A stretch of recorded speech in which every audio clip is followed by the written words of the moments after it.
Hey people, how's it going? Welcome to the Funhouse and thank you for joining me again for another movie reaction commentary. This time we're going to be jumping into another classic film, LA Confidential. Now I consider LA Confidential to be a classic Hollywood film. It's a classic Hollywood film about Hollywood, and it's also, in my book, just a classic film in general. Now this film has a killer screenplay and it boasts a talented cast of actors including Guy Pearce, Russell Crowe, Kim Basinger, Kevin Spacey and James Cromwell. Now the production design, costumes, the cinematography, these are all a testament to the high level of skill craftsmanship associated with this film. Anyway, I'm excited to get into this one, so let's not waste any more time and jump right in. Kick back, relax and enjoy the ride as we watch LA Confidential.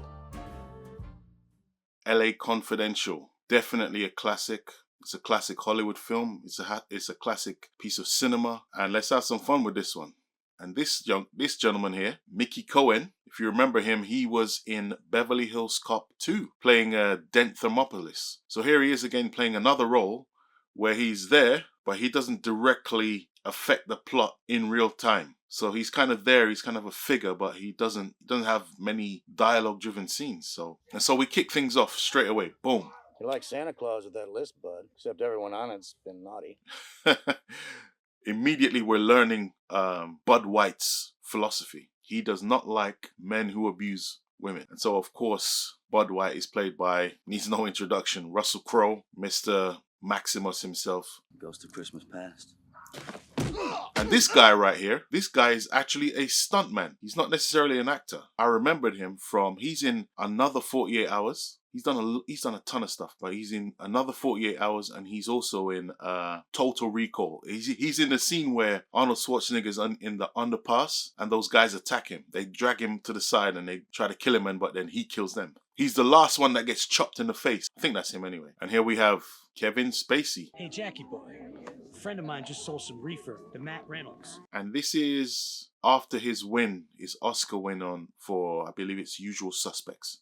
Here we have, oh, this is just brilliant. It's just punchy. We're just boom, boom, boom. We're learning each character. Very quick setups.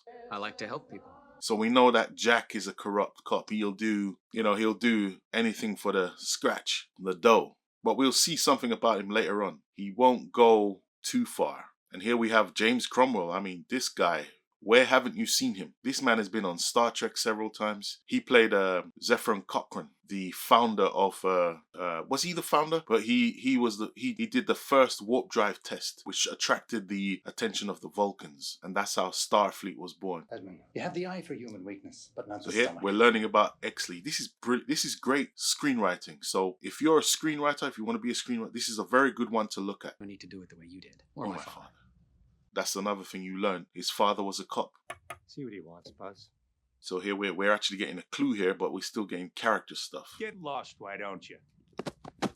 Nope. Not with Bud. You know? Yeah, used to be a cop. Guys, haven't you got work to do?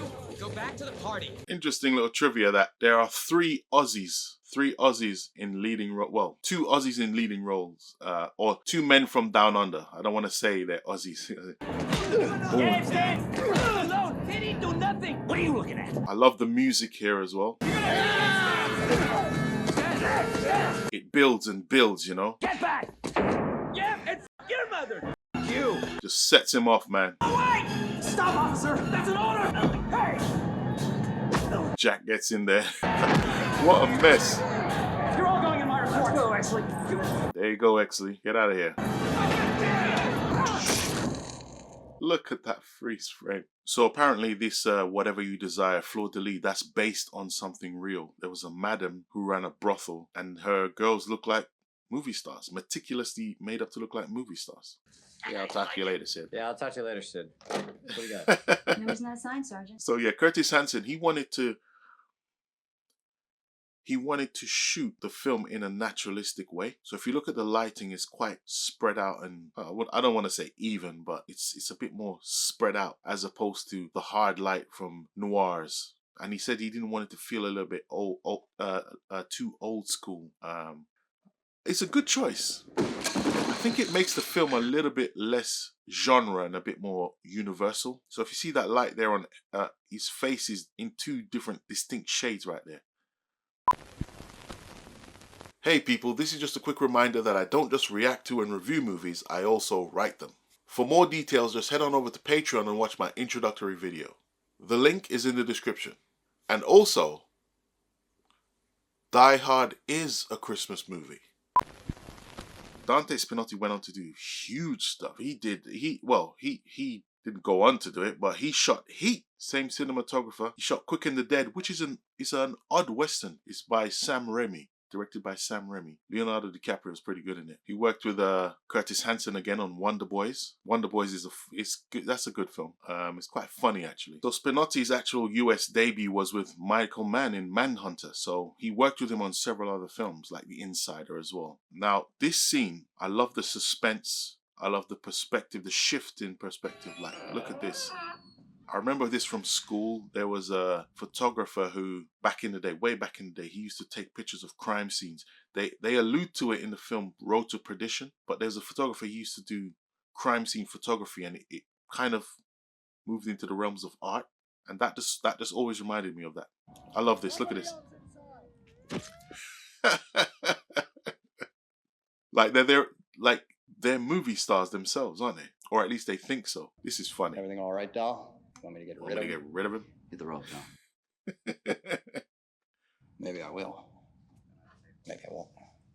So Dick Stensland, Graham Beckel, and I've seen him in the other prominent thing I remember him was in Battlestar Galactica. Battlestar Galactica, I remember him. And he played a similar role, a guy who's dodgy, but it was his commanding officer that was quite dodgy, and he's just following her lead. But he always plays these sleazy, corrupt guys. And he was also in Heroes, Nikki Sanders' dad.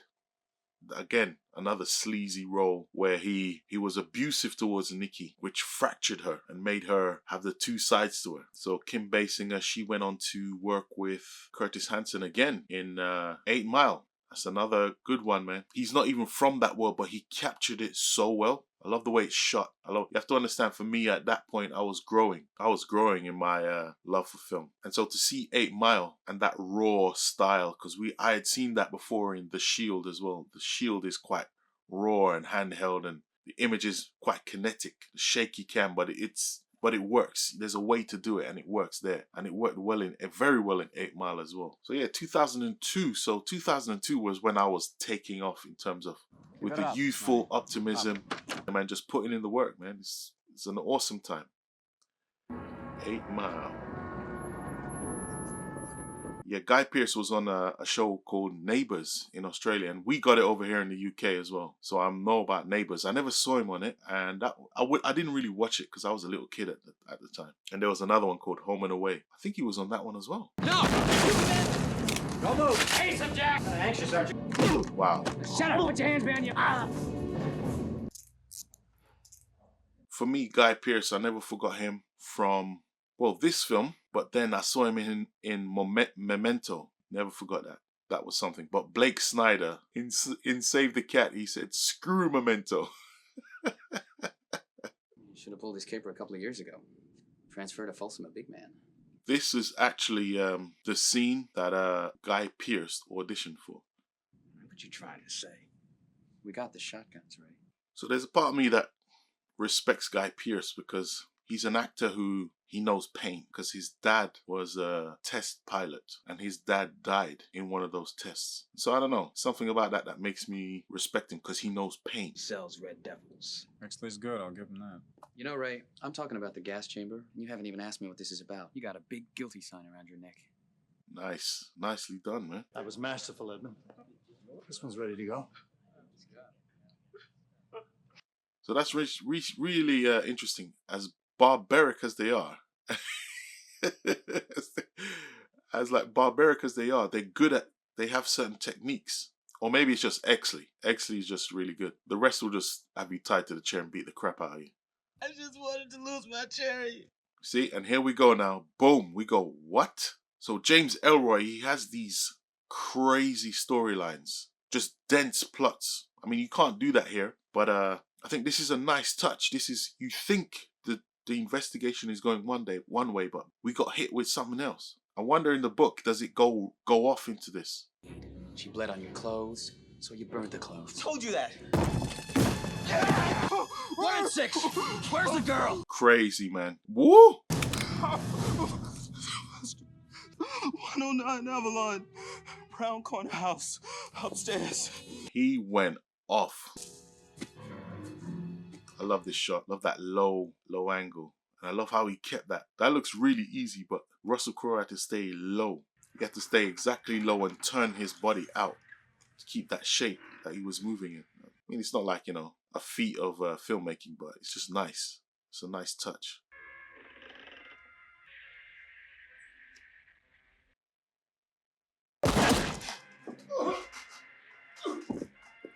Straight up.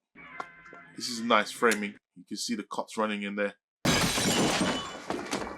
Exley in first. Dudley knows. A naked guy with a gun? You expect anyone to believe that? How's it gonna look in your report? It'll look like justice. That's what the man got. Stensland got what he deserved, and so will you. Oh, mate. Why? Why?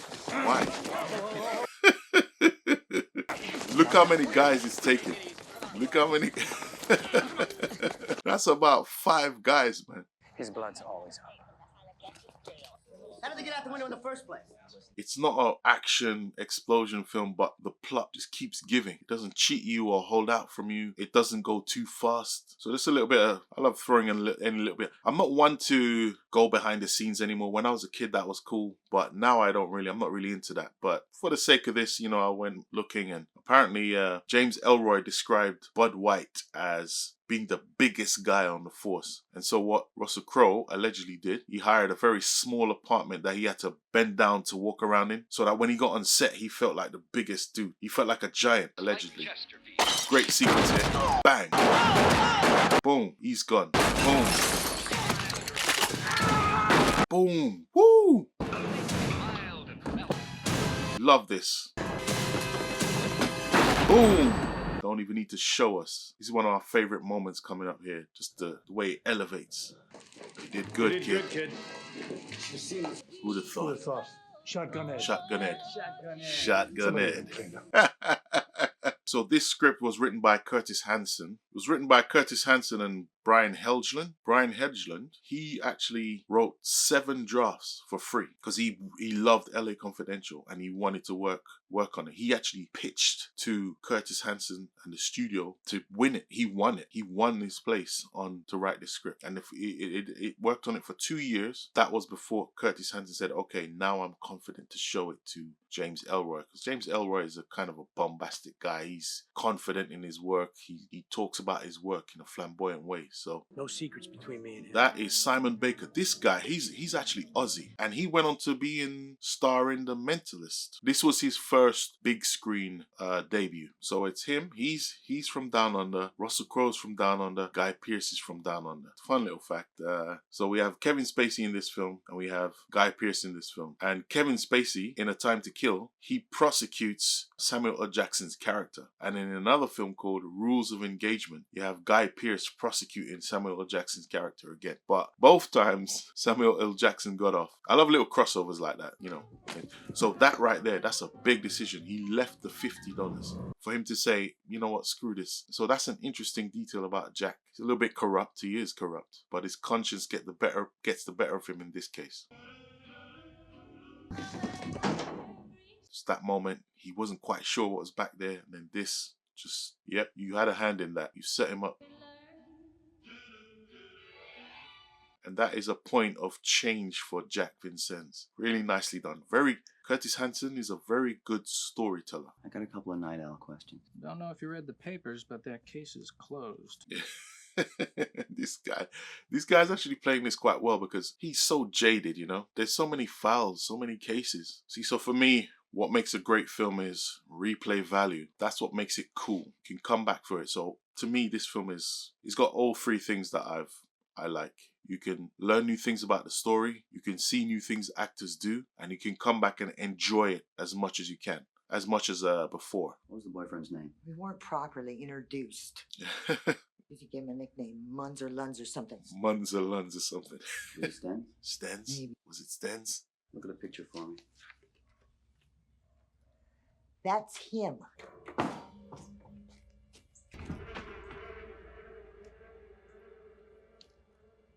Great music here. Great music, building tension, loving the shadows, the way the light's moving in the space. Well, the way it's hitting the space.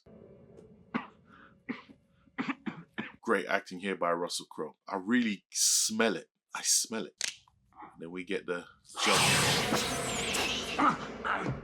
Now, there's something I love here. I love how Bud handles this situation. Was it a He rat? comes, he gets what he needs. Yeah, great big one. Great big one. And then I like how Exley handles it. So if you're a screenwriter, you got to do, what's the word I'm looking for? You got to juxtapose different things next to each other. So if you have a really loving, touching scene, the next scene needs to be one of conflict in some way, either through action or through your characters have an argument, a verbal argument or something. We had Buddy came in, got what he wanted. He leaves, and then look at what Exley does. Exley's not going to come and do the exact same thing. Officer White already checked under the house. Under the house? Where? Out back. So Bud White left the body there. He left a rotting corpse under the woman's house. Why in the world do you want to go digging any deeper into the Night Owl killings, Lieutenant? Good craftsmanship. Good craftsmanship. Rollo Tomasi. Is there more to that, or am I supposed to guess? Rollo was a purse snatcher, and he shot my father 6 times and got away clean. No one even knew who he was. It was supposed to be about justice. Then somewhere along the way, I lost sight of that. Why'd you become a cop? Great. The line of the movie. I love this line. I don't remember. Wow. Wow. I don't remember. Night Owl, Night was Owl solved. was solved. I want to do it right. I want to do it right. All right, college boy, I'll Boom. help. Brilliant There's a shift in case you energy avoided there. homicide don't care about. So we got a classic noir scenario going on here. We have Exley's case and Vincent's case coming together. This was alluded to in Kiss Kiss Bang Bang, where the two cases, your case and my case, are the same case. So we got that. We got that coming into the film now. And this is some good acting right here. And? Oh, and nothing. That is some good acting right there. Cut to look like Lana Turner. It's still a... She is. That is Lana Turner. What?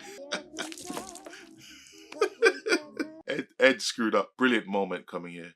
Building the bond. Humor does that. Conflict does that as well.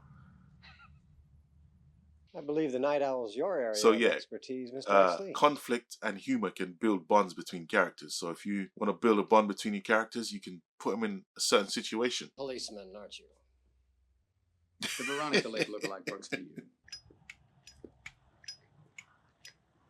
Bad and the Beautiful. Ah, okay. So this film was actually inspired by that film, The Bad and the Beautiful. You just saw there at the cinema, The Bad and the Beautiful was playing. That film, I think it was one of the films Curtis Hanson screened for the actors to prepare them for the role. And I think it was not just the actors, but just the cast and crew, main cast and crew.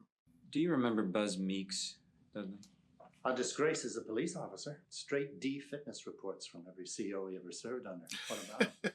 They questioned Pierce Patchett about a blackmail scam. Patchett had Sid Hudgens photographing prominent businessmen with hookers. This is a great scene. I love this scene. Oh, always gets me, man. I remember the first time I saw it, I did not expect that. And then they hit us with it. This is one of the great cinematic moments. Have you a valediction, boyo? There it is. Excellent cinema, man. Craftsmanship is great. And look at Ed. Sergeant Vincent Look how was long killed he's by a holding 22 that. slug to the heart. That's one of the best playing dead I've ever seen. I couldn't hold that. So this story, this plot just keeps giving to you. It's giving to you as the audience. It's not holding back. It's not cheating you. It's giving to you. The records check has led to a dead end. What's the name? Rollo Tomasi. Boom. You ever heard Vincennes mention him? Exley knows something is up. Exley knows. He's the guy who gets away with it. Who else did he tell that? Still, keep your eyes open, eh, boyo? Exley knows something's up. And here we have... White, I'm glad you're here. I need you to see This is one of my favorite moments. I like Guy Pearce's line. Wait. It's on, bro. I love the attention to detail. Look how dense the scene is. Dudley killed Jack. He wants you to kill me. He's not done with you yet. So we have two guys from down under.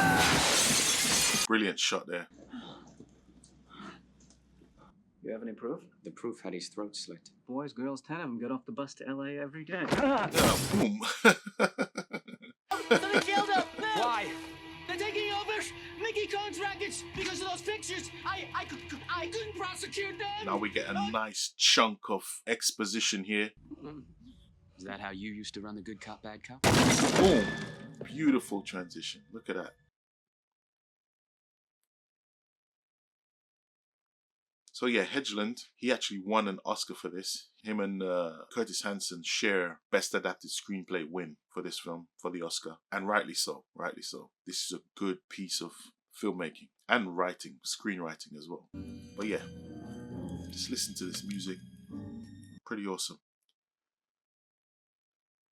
Brilliant staging here, just using the light and the sound effects of cars pulling up. You figured this was a setup and you showed up anyway? A lot of bad stuff happened here. He died in the line of duty, didn't he? See, now the lighting has become a little bit more noir. It's not as naturalistic. I suppose in the strictest sense it is, because, you know, there's a lot of, you know, it's low light, there's a lot of shadow, but it just felt a little bit more noir for me. With those strong shadows. Brilliant sound effects, by the way. Love the sound of the gunshots. Well, the shotgun.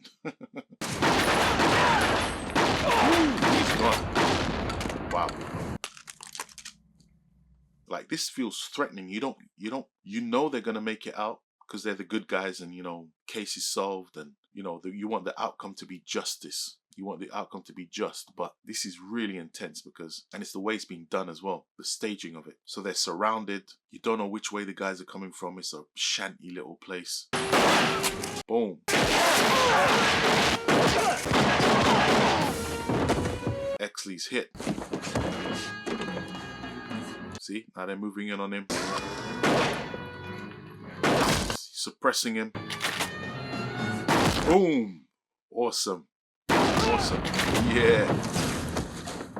Bang. Yes. Great action scene there. But it's not just about the action scene. It's about the story. The characters were coming out. So I'm going to say Bud White was in the war. He was in World War II.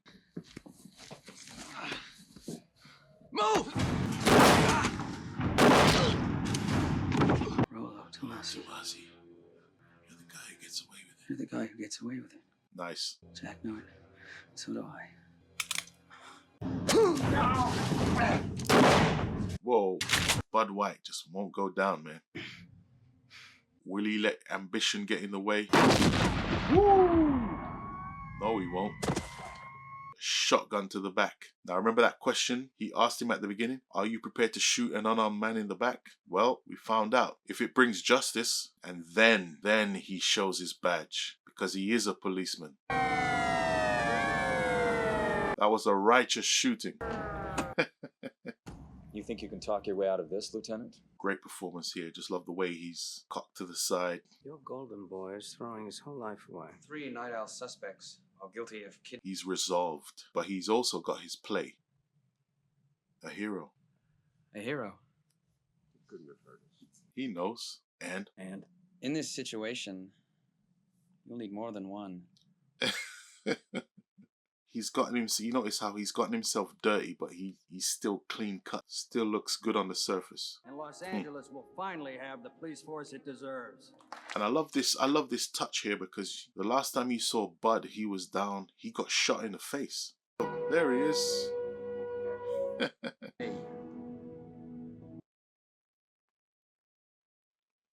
This is a nice touch, because in a screenplay you use very few words. You use as few words as possible. Thanks for the push. Yeah, you're always trying to get your character to say what they want to say, what you want them to say in one line or less. And here, this is a nice way of doing it, because you're always visual. But here, Bud, he can't speak. So that's a nice touch to keep it visual. You know, Guy Pearce saying, thanks for the push. And then they clasp hands. Some men get the world.